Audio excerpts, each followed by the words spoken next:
Well, last Sunday was the first Sunday of Lent and the first Sunday of our talk series, Stepping into Our Boldness. Last week, I asked if we were bold enough to accept our divinity. And today, our question is, are we bold enough to be Spirit-led? For me, Jesus was someone who spoke his truth to power. And because of that, he became a Roman political prisoner and was killed by crucifixion. He was a very bold person. Jesus was someone who spoke out, even though he knew the powers that be would not appreciate his words or his actions. Nevertheless, he boldly continued. Jesus took time apart. He took time to go within. He had read the Hebrew prophets. He knew about the prophet Isaiah. And in the book of Isaiah it reads, "And when you turn to the right or when you turn to the left, your ears shall bear a word behind you, saying, 'This is the way, walk on it.'" He walked the path that is Spirit-led. And Jesus had many difficult questions to ponder. For at many of his gatherings, there were Roman spies who were just waiting for him to cross some hidden line, to step over some boundary, to just add that final straw. And at times, it even seemed, though, that Jesus liked to spar with them or act innocent when he said things he knew would clearly irritate them. Yet you never saw him really totally lose it. Well, maybe when he turned over the changing tables yes, thank you. That was during Passover. Or when he called them a brood of vipers. And that was a little harsh. True. Yet he never denied anyone prayer or assistance or compassion who came to him. Not even a Roman centurion. Now, a Roman centurion was a high-ranking Roman soldier, an officer who commanded a unit of about 100 citizen soldiers and was responsible for their training, for discipline, and leading them into battle. The Roman centurion was considered the backbone of the Roman army, and they wore distinctive symbols of their rank and authority. So what would Jesus do when the Roman centurion came to him? Do you know that story? Well, it takes place in the Gospel of Matthew, chapter 8, verses 5 through 13. When Jesus had entered Capernaum, a centurion came to him asking for help. Now, these were the very same Roman centurions who were persecuting him. But this centurion said, "Lord," he said, "my servant," of course he has servants, but he says, "my servant lies at home, paralyzed and suffering terribly." Jesus says to him, "Shall I come and heal him?" The centurion replied, "Lord, I do not deserve to have you come under my roof. But just say the word, and my servant will be healed.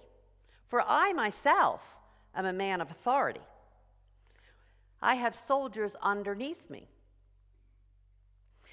And if I tell this one, go, well, he goes.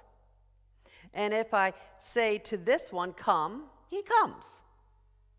And I say to my servant, do this, and he does this." Well, when Jesus heard this, he was amazed. And I have to think that those who were with Jesus watching this whole interplay must have been amazed. They must have either been saying, oh, watch what Jesus does now to this Roman centurion, or, oh my goodness, what's going to happen? This was drama unfolding in front of them.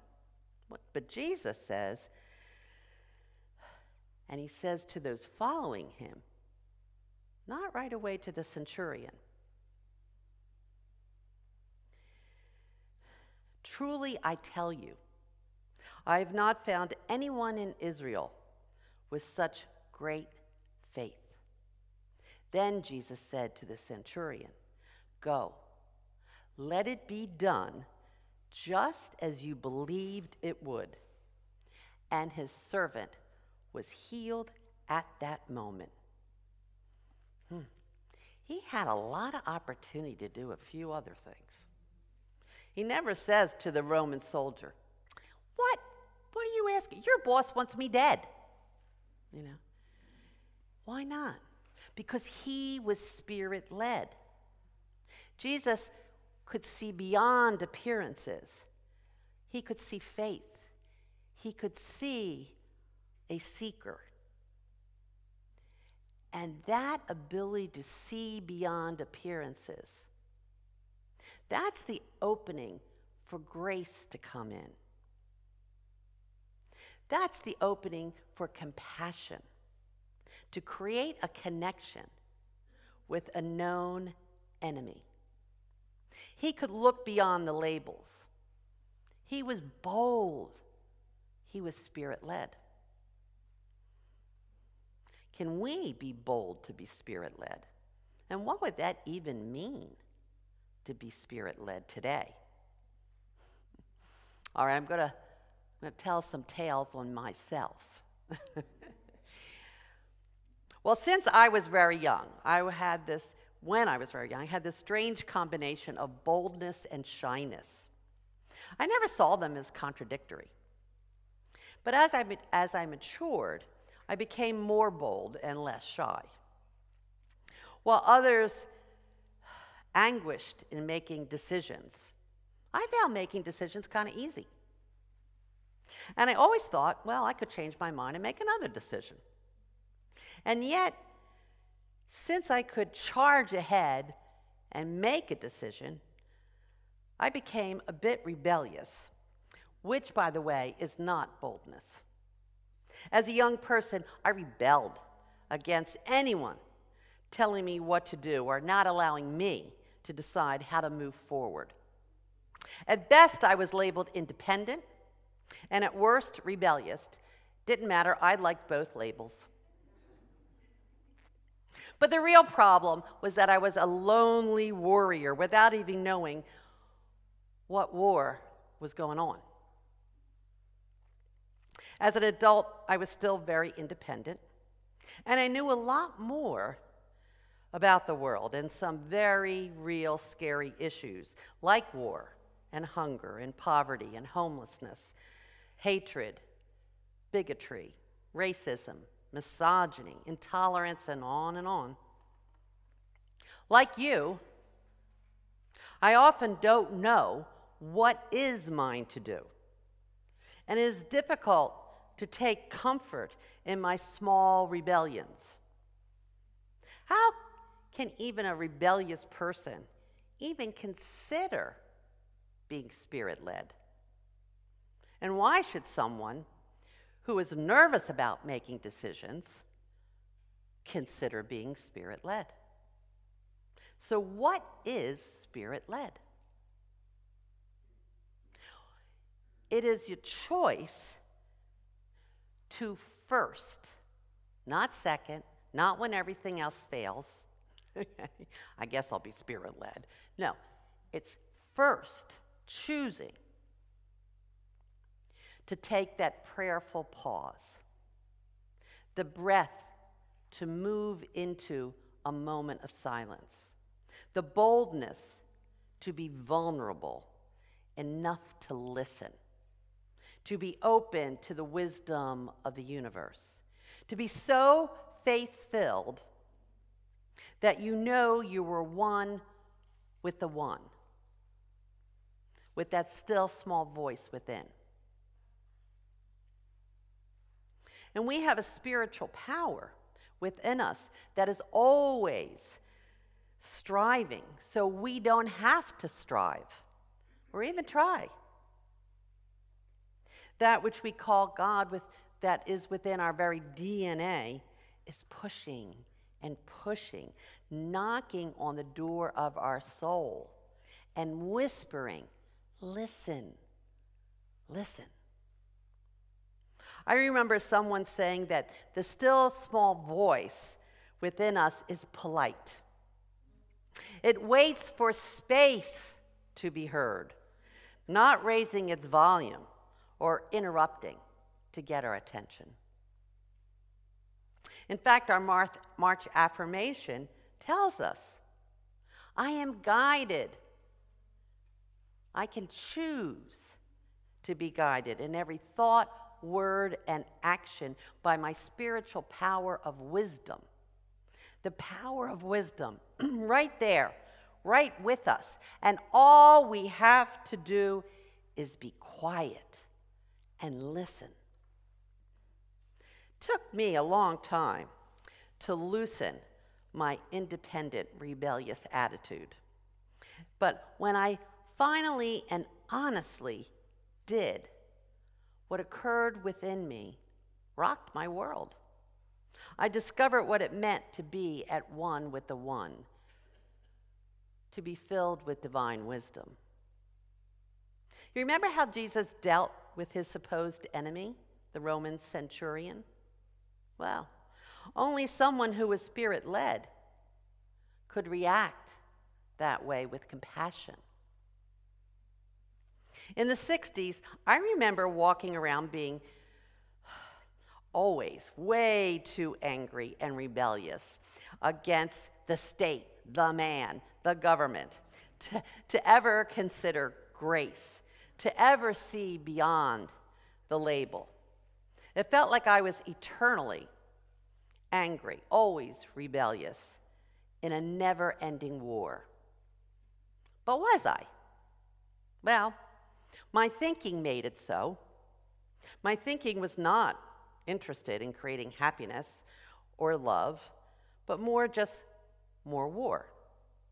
And this war, though, was truly inside of me. And that is when I found unity, and I became bold and courageous to go within, to sit in the silence. I finally understood paradox. I was strong when I was vulnerable. I was bold when I sought guidance. I was taking charge when I chose to become Spirit-led. Unity co-founder Charles Fillmore said that you're thinking truth zealously and affirming it audibly will dissolve error in your consciousness and at the same time reveal greater spiritual illumination, wisdom. Let Christ be formed in you. Know that the Holy Spirit, that is the activity of God, is filling your being with its illuminating, resurrecting power, and that the all-knowing One shines in you as it did in Jesus, and that you can manifest greater and greater spiritual understanding. When one praises, and here it means when one is grateful, to the spirit of wisdom within, they expand and deepen and enrich their consciousness. As the Christ radiant light lights up your mind, you see with the inner eye, and you find that truth is a never-failing light that makes straight your way. So instead of charging into action, which is my kind of impetus all the time, instead of charging into action, we can pause, breathe, and boldly choose to be Spirit-led. We may think we have all the answers, or we may think we have none of the answers, and yet it is not until we go within that we can truly discern and understand. I love that this quote came from a physicist by the name of Rick Field. He says, "Only when we are silent can we begin to hear the voice that is truly our own." What the Quakers call that still small voice within. The source of this voice, which may be without sound and yet is heard, is called by many different names. The inner guide, a guardian angel, a spirit guide, the collective unconscious, or just plain intuition, which is another word for wisdom. Actually, all of us hear the whisperings of this voice every single day of our lives, but many ignore it. When we are bold enough to be Spirit-led, we are plugging in to the greatest intranet connection, better than even Google. So why aren't we doing this? The primary reason is that we have bought into the illusion of this world. Yet it is that still small voice within that has the power to challenge and overcome the things of this world, these illusions, the power to destroy these illusions and empower us. Oh, there's those papers I was looking for earlier. Okay. But many of us are stymied about what to do. What is mine to do? Especially nowadays. What is mine to do? How can I be bold? Perhaps like me, you find yourself holding your breath and thinking, what next? So I invite you to breathe and boldly choose to be Spirit-led. To do so does not undermine your strength, but only makes you stronger and wiser, and perhaps even compassionate. As spiritual beings having this human experience, we know that worrying or wondering about what's next cannot change what is already here. As spiritual beings, we breathe into the flow of an abundant universe and resist the temptation to hold our breath in the face of uncertainty. There is a wonderful song called "The Breath of God" by Ricky Byers Beckwith. And the song's lyrics are a wonderful invitation into the silence. And so we're going to try this on, and then perhaps you'll even be bold enough to bring it home with you and try it on your own. So what I'm going to ask you to do is first listen. Okay? We're not going to do it yet. We're just going to listen. And then afterwards, we're going to do this together. So we're going to begin with the breath. And what I'm going to invite you to do in a bit is to slowly breathe in through your nose. Before you slowly exhale, you're going to just give a count of anywhere from 1, 2, 3, whatever's comfortable for you. And then you breathe slowly out of your mouth, but we're going to breathe into our hands. And then rub our hands together. And we're doing that because that way you'll feel your breath, and at the same time, we won't be spreading unwanted germs. So the second part of the instruction are the words to the song. Okay, and I'm going to say them. I'm going to ask you to say them with me. All right. So it begins. The breath of God is breathing me. Let's say that together. The breath of God is breathing me. And the second part is, and resting in the breath of God, I know that all is well. Now, this is a spiritual. We're in spiritual together. And resting in the breath of God, I know that all is well. Now, the second part is similar to the first, but we change the word from breath to grace. The grace of God is grace in me. Together. The grace of God is grace in me. And resting in the grace of God, I know that all is well. Let's try that. And resting in the grace of God, I know that all is well. So, now I'm going to tell you how it's all going to come together. As you take that deep breath through your nose, hold it for a count, and then slowly release, I'm going to recite these words. And Carolyn's going to be playing the song underneath. And then we'll sit for a moment, and then you're going to hear the words again. Okay? This time being sung by Carolyn. All right?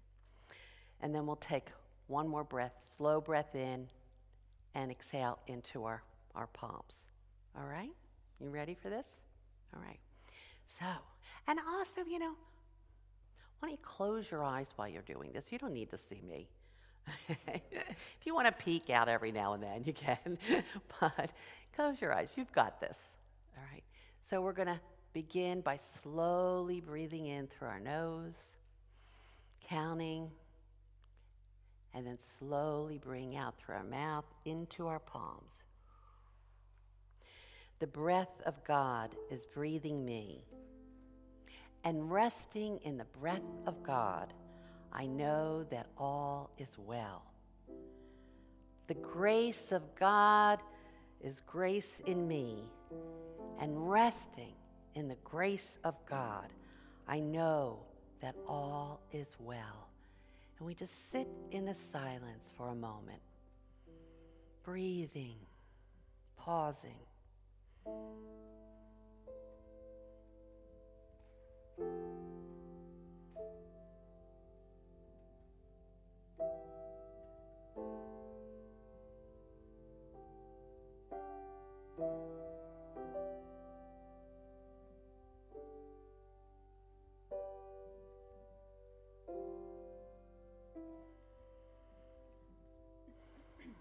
The breath of God is breathing me, and resting in the breath of God, I know that all is well.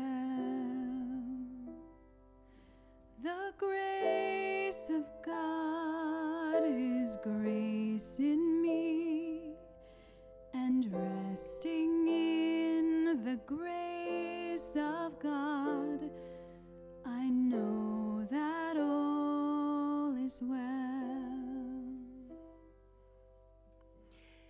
And so let's take one more slow breath in through our nose. Hold it for a count, 1, 2, 3, and breathe out into our palms.